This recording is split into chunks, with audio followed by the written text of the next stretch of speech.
सजनों ते वेलियो हुजूर मियाँ मोहम्मद बख्श साहब क्या खूब लिखते ने।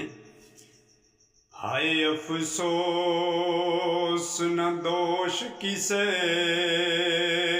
ते ए लिखिए कलम रबानी सजना बाज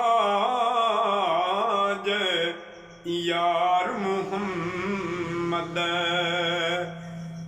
जहर होई जिंदगानी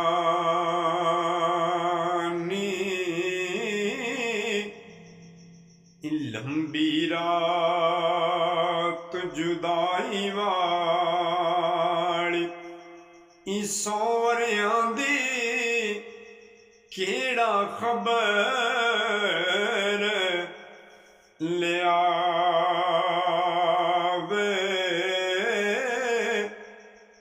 ओ सजना दूर गया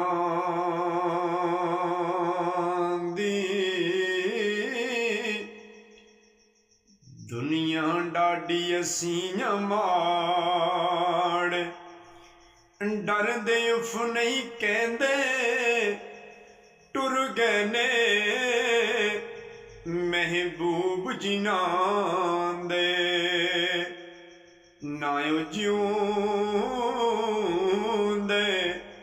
ते ना मरदे।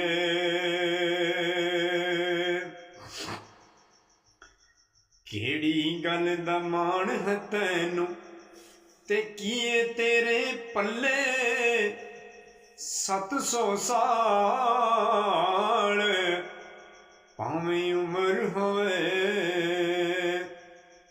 जाना फिर मिट्टी दे थल्ले। वीडियो अच्छी लगे तो चैनल को जरूर सब्सक्राइब करिए। शुक्रिया।